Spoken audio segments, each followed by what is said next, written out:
Alhamdulillah kula remen acara dalu menika, acarae khusyuk, saged khidmah, saged dinikmati, saged dirasakno, bener-bener boten cuma sekedar maos sholawat salam datang Rasulullah, tapi bagaimana kita bisa merasakan bacaan sholawat tersebut diiringi rasa rindu, rasa cinta yang tersisa di hati kita kepada Rasulullah Sallallahu Alaihi Wasallam. Nggih, harapan kula mugi-mugi majelis kados dalu menika saged langgeng saanak petung turun hatta ila yaumil qiyamah. Amin Allahumma amin. Nggih, kula baleni malih biasae mau idoi niku serius napa guyon Mas Wais? Oh bebas. Sing penting mboten dangu-dangu nggih. Nggih. Wau acara kula rawuh pas tahlil nggih. Tahlil terus acara dibuka ganti burdah awal terus dilanjut simtud duror. Dan burdah itu adalah bait-bait ungkapan rasa cinta, sanjungan syair kepada Rasulullah, orang yang gila cinta kepada Rasulullah. Dan di antara bait-bait syair-syair burdah yang paling mengenah, yang paling saya sukai itu ada bait in ati dzamban fama ahdi bimuntakiti minan nabiyyi wala habli bimunsorimi. Jadi sebanyak apapun dosa yang kita lakukan, sebanyak apapun kita terjerumus di dalam dosa yang kita bawa, maka itu tidak menjadi sebab terputusnya hubungan kita dengan Rasulullah Sallallahu Alaihi Wasallam. Itu bukan menjadi penghalang untuk kita tetap cinta kepada Rasulullah Sallallahu Alaihi Wasallam. Karena cinta kepada Rasulullah itu tanpa syarat. Jadi Rasulullah itu sosok yang boleh dicintai oleh siapapun. Jadi jenengan gak harus menjadi alim dulu baru boleh cinta kepada Rasulullah. Gak kudu harus jadi orang yang ahli ibadah, orang yang suci dulu baru boleh cinta kepada Rasulullah, enggak. Tapi sebanyak apapun kesalahan dan dosa kita, itu bukan menjadi penghalang untuk kita tetap cinta dan menyuarakan rasa cinta dan rindu kita kepada Rasulullah Sallallahu Alaihi Wasallam. Dan dawuhipun Rasulullah Sallallahu Alaihi Wasallam, syafaati li ahlil kabair min ummati. Justru Rasulullah memberi kabar gembira kepada kita. Jadi syafaatku iku luwih berhak bagi umatku sing akeh dosae, sing nggawa dosa gede. Itu sebagian rencang-rencang tangleteng kula. Oh, kok aneh Mas, aneh apa? Mosok kudu nggawe dosa gede sik cek oleh syafaate Kanjeng Nabi. Yaiku berarti utekmu sing mlingse. Golek enak itu, mosok oleh syafaati Kanjeng Nabi kudu ngelakoni dosa gede. Kan hadisnya ngoten Mas, syafaati li ahlil kabair. Syafaatku itu lebih berhak, yang paling berhak mendapat syafaatku itu orang yang paling banyak dosanya, atau wong sing duwe dosa paling gede. Berarti lek dosa kula gede, dosa kula akeh, kula luwih berhak oleh syafaat? Enggak, bukan seperti itu. Iku kan cuma keinginanmu ae, cek kon oleh ngelakoni dosa. Jadi bukan berarti kita harus melakukan dosa dulu untuk mendapatkan syafaat Kanjeng Nabi, mboten. Saya menjelaskan teng rencang sing tanglet niku. Lho bukan itu maksudnya. Jadi kita sebagai manusia, jenenge menungso. Menungso niku yok napa-napa sik seneng nglakoni dosa. Sik seneng nglakoni maksiat. Sik iso mbedakno wong ayu ambek wong elek. Sik luwe seneng sesuatu sing memang diharamkan. Jadi dosa itu bukan sesuatu yang nikmat. Dosa itu kok bukan kok enak. Kula inget dawuhe guru kaula Hadratus Syekh Ahmad Asrori Ali Sakiyai niku nate dawuh dosa maksiat iku bukan kok enak, enggak. Dosa maksiat iku gak enak, cuma ngangeni. Enake gak sepiro, cuma ngangeni. Ya, karena memang dasarnya kita sebagai manusia seneng nglakoni dosa, seneng nglakoni maksiat. Mari tobat engko gawe dosa maneh. Mari tobat kepreset nglakoni dosa maneh. Jadi syafaati li ahlil kabair itu bagi orang-orang yang sudah berusaha untuk menghindari dosa tapi dia terpleset jatuh lagi ke dalam dosa tersebut. Jadi bukan kok mereka yang menikmati dosanya, bukan kok mereka yang akeh-akehan dosa mboten, mereka yang selalu berdosa tapi berusaha bangkit dari dosa tersebut. Tobat dosa maneh, tobat dosa maneh. Jadi ibaratnya iku wong kepleset. Enggak ada sing jenenge wong kepleset iku disengaja. Mboten mungkin sampean meneng-meneng marang ngono sengaja kepleset. Terus mari kepleset gak berusaha bangkit, tapi apa gulung-gulung, itu kan lucu. Kula ningali, sumpama kula kali jenengan ningali ana wong mlaku kok kepleset tiba, maka insting kita itu pengen nolongi wong iku, karena gak ono sing jenenge wong kepleset niku sengaja.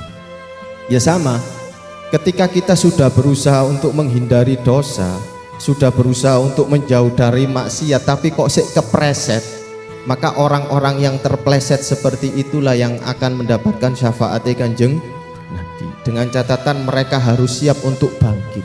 Jenenge wong kepreset itu pasti berusaha untuk bangkit. Kalau ono ceritane wong kepreset, marus kadung kepreset akhirnya golong-golong. Niku berarti wong selendro. Ya sama, kalau kita melakukan dosa kok kita menikmati dosa tersebut enggan untuk bangkit, maka ya ibaratnya kayak wong kepreset terus marung ngono, mari kepreset malah gulung-gulung malah seneng. Jadi orang-orang yang selalu berusaha untuk bangkit dari dosanya, selalu berusaha untuk menghindari maksiat, tapi kok kepreset lagi. Wa in ada fil yaumi sab'ina marrah. Dawuh Kanjeng Nabi, meskipun wong mau mari ngelakoni dosa tobat, bahkan sehari bisa diulang-ulang sampai 70 kali. Maka seharusnya sebanyak apapun kita melakukan kesalahan atau dosa, maka sebanyak itulah kita harus bangkit dan untuk kembali kepada Allah Subhanahu wa ta'ala. Ono rasa greget untuk bangkit. Jangan jadi hamba yang cengeng. Ketika sudah melakukan dosa, alah kak wurung kok aku tobat melok majelisan meneh yo maksiat maneh. Justru majelis-majelis seperti ini itu yang lebih kita butuhkan ketika memang kita merasa banyak dosa dan banyak kekurangan. Untuk menutupi kekurangan dan dosa-dosa tersebut, karena ketika dosa tersebut dibiarkan, gak ditobati, gak diistighfari, maka dosa tersebut akan ngumpul, numpuk dan makin besar. Kula inget dawuhipun Mbah Yai Abdullah Fakih pingin kula nate mondok teng Langitan, ya ini ku nate jelasaken bahwa orang yang melakukan dosa niku ibaratnya wong melaku terus kicaan telek. Wong melaku terus kicaan telek, maka sudah sepatutnya kita pasti gopoh pengen ndang berseni telek itu, meskipun meneh utawa engkok kok melaku kicaan telek man. Itu orang yang normal. Tapi orang yang nggak normal, wong sing ngelakoni dosa terus akhirnya meneh ae tobate sik tak nikmati sik dosaku, maka itu seperti orang sing berjalan ngijak telek terus marung ngono golong-golong nang teleke. Jadi jangan pernah malu, jangan pernah merasa kecil hati. Sebanyak apapun kita terjerumus melakukan salah, dosa, maksiat dan lain sebagainya, maka sebanyak itulah kita harus bertobat balik kepada Allah Subhanahu wa ta'ala. Urusan meneh yok nopo nggih wis urusane meneh. Dan alhamdulillah di majelis ini nggih kula kalih panjenengan sedaya itu setidaknya bisa membuktikan sedikit rasa cinta yang ada di hati kita kepada Rasulullah. Ada kerinduan di hati kita kepada Rasulullah Sallallahu Alaihi Wasallam. Itu ungkapan kita. Jadi lek derek dawuhe Hadratus Syekh Ahmad Asrori Al-Ishaqi, dawuh yai sing selalu kula inget itu, ojo kok ake-akean. Ojo gopo ake-akean, ake-akean zikir, ake-akean wirid, ake-akean sholawat dan lain sebagainya. Ojo berlomba-lomba ake-akean. Titik sing penting ajek, titik sing penting istiqomah, titik sing penting ditemeni.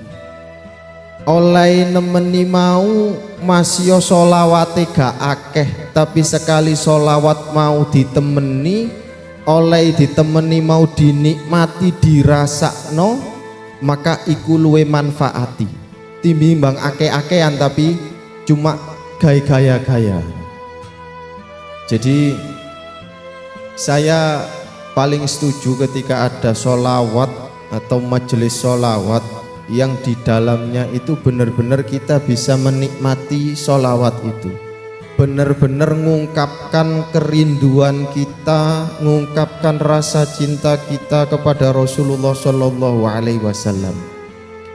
Karena nggih ngapunten di akhir zaman ini wis goyangane gak karu-karuan. Kula kalian jenengan di luar majelis ini mungkin lebih sering lali kepada Rasulullah. Tapi setidaknya ketika kita hadir di majelis ini, ingatan kita, hati kita, rasa kita, rindu kita, cinta kita itu kepada Rasulullah datang lagi. Maka pelihara rasa itu jangan sampai lepas. Pelihara rasa itu jangan sampai lepas. Sebagai ada sebuah cerita yang unik menurut saya. Kalau tidak salah itu di kitab Hadaikul Aulia. Ada sebuah kisah di sebuah pondok pesantren.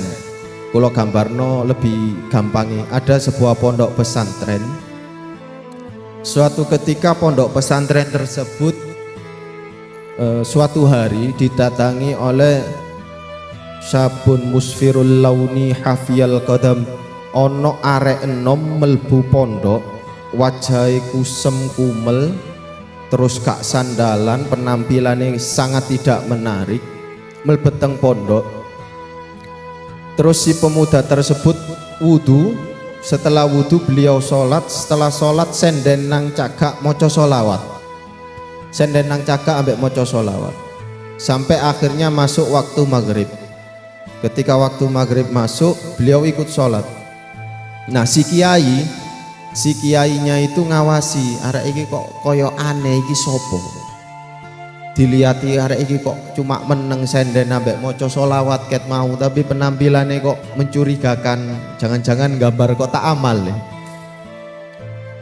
Kemudian setelah isya datang Rasulul Khalifah, utusannya presiden. Bahasa kasare ada utusan presiden sing nimbali kiai tersebut, bahwa kiai tersebut ditimbali oleh khalifah, ditimbali oleh presiden.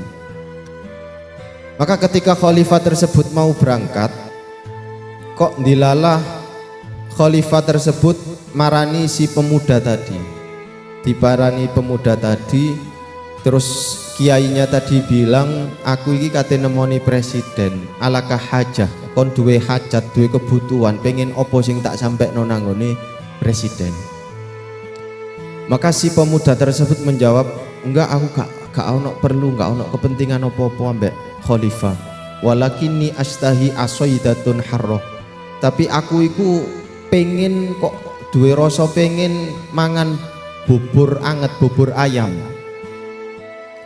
Maka si kiai tersebut mendengar itu, wah arek iki rada ndelereng, ternyata tak pikir rai wong aneh, wali unik tau po. Kemudian keinginan pemuda tersebut diabaikan. Nemoni khalifah, sepulang dari nemoni khalifah, pulang tengah malam melbu masjid, jenenge kiai nggih ngapunten tahajud sik. Ketika masuk masjid, si pemuda tersebut masih di situ. Nggih sami, nggih senden nyantai ambek maca sholawat. Maka kiai tersebut sholat. Setelah sholat zikir wirid dan lain sebagainya, sampai si kiai tersebut keturun. Pas kiai tersebut keturun, tiba-tiba di mimpi tersebut si kiai tersebut itu didatangi segerombolan orang banyak. Satu orang di depan itu orang yang terlihat paling berwibawa dan paling tampan. Si kiai tersebut penasaran, iki rombongan sopo. Sampai ada suara yang mengatakan hadza Rasulullah wal anbiya, iki kanjeng Nabi ambek para nabi. Maka kaget si kiai tersebut, kaget sontak mendekat ke Rasulullah ketika kajenge napa jenenge sungkem teng Kanjeng Nabi ditolak kali Kanjeng Nabi. Ditolak kali Kanjeng Nabi sampai 3 kali ditolak. Lajeng si kiai tersebut sanjang, kula niki nggak ada salah nopo Kanjeng Nabi teng jenengan. Maka Kanjeng Nabi jawab, fakirun min ummati, onok salah sijine umatku. Onok salah sijine umatku sing duwe keinginan sepele koyok ngono ae kon gak gelem nuruti padahal kon mampu. Maka si kiai tersebut bangun kaget. Ditegur Kanjeng Nabi langsung, aku sopo arek nom iki. Maka ketika kiai tersebut bangun, dilihat si pemuda tersebut sudah berjalan keluar pondok, dikejar. Sik mas, sik. Ngapunten. Kula ngapunten, jenengan pengen nopo wau? Monggo, teng pondok malih kula layani pengen nopo. Lajeng si pemuda tersebut cuma menjawab, sik tala, yai ngapunten, kula niku mboten gadah keinginan aneh-aneh, kula cuma njaluk bubur anget ae kok jenengan sepelekan. Mosok kula njaluk bubur anget, bubur ayam anget ae kok hatta yasfa'laka mi'atun wa arba'un wa isruna alfa nabiyyin. Mosok aku njaluk keinginan sepele ngono ae ngenteni 124.000 nabi plus Kanjeng Nabi sing njaluk teng sampean. Maka si kiai tersebut akhirnya sadar bahwa setidaknya pelajaran yang bisa kita petik, kita tidak bisa menilai seseorang itu hanya sebatas penampilan zahirnya saja. Kita tidak pernah tahu kedudukan orang itu sejatinya di sisi Allah seperti apa. Mungkin di mata kita orang tersebut biasa aja, ya gak ono spesial-spesiale, ya gak ono mulya-mulya, ya gak ono hebat-hebate, ya gak ono alim-alimi. Tapi kita tidak pernah tahu di balik itu entah dia punya keistiqomahan apa, entah dia punya keistimewaan apa sehingga ia mulia di sisi Allah dan dekat dengan Rasulullah. Maka jangan pernah merendahkan pandangan kita kepada siapapun. Jangan pernah mudah menganggap remeh, menganggap rendah siapapun itu.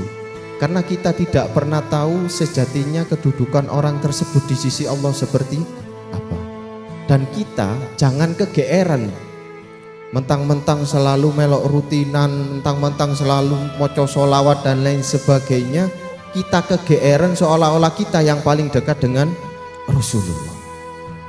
Karena kita tidak pernah tahu sejatinya kedudukan kita di sisi Rasulullah seperti apa, di sisi Allah seperti apa. Maka udah gak usah terlalu sibuk ngurusi orang lain. Jangan pernah merendahkan pandangan kita, menganggap hina, menganggap rendah terhadap siapapun itu. Karena kita tidak pernah tahu kedudukan dia sejatinya di sisi Allah seperti apa. Maka selalu husnudon kepada siapapun. Sama Rasulullah kan kita tahu, yang membuat kita mengeluh-eluhkan Rasulullah, cinta kepada Rasulullah bukan hanya sebatas karena beliau seorang nabi dan rasul, bukan. Ketika kita semakin kenal, semakin sering membaca riwayat-riwayat perjalanan hidup Rasulullah, maka sejatinya kita akan mencintai beliau itu bukan hanya karena beliau sebagai nabi dan rasul kita, tapi memang Rasulullah itu orang yang layak dicintai dari akhlaknya, tingkahnya dan lain sebagainya. Maka setidaknya kalau kita belum mampu untuk meniru akhlak Rasulullah, jangan niru akhlaknya Abu Jahal lah, bahasa kasare ngoten. Lek gak iso niru akhlaknya Rasulullah, minimal ojo niru akhlaknya Abu Jahal. Masih ke Abu Jahal, Abu Lahab, ya ojo lah. Pokoknya jangan bertolak belakang. Dan itu sebagai pengingat pegangan kita. Dan mudah-mudahan kula kali panjenengan sedaya saged dibuka manahipun, dijogo rasa cinta, mahabbah dan rindu kita kepada Rasulullah meskipun kita masih sering melakukan dosa. Mugi-mugi sebab hadir kula teng majelis dalu menika, hadir panjenengan sedaya, istiqomah panjenengan sedaya ing dalem majelis menika, Allah jagi rasa cinta, rasa mahabbah, rasa rindu kita kepada Rasulullah sallallahu alaihi wasallam meskipun masih banyak dosa maksiat yang sering kita lakukan.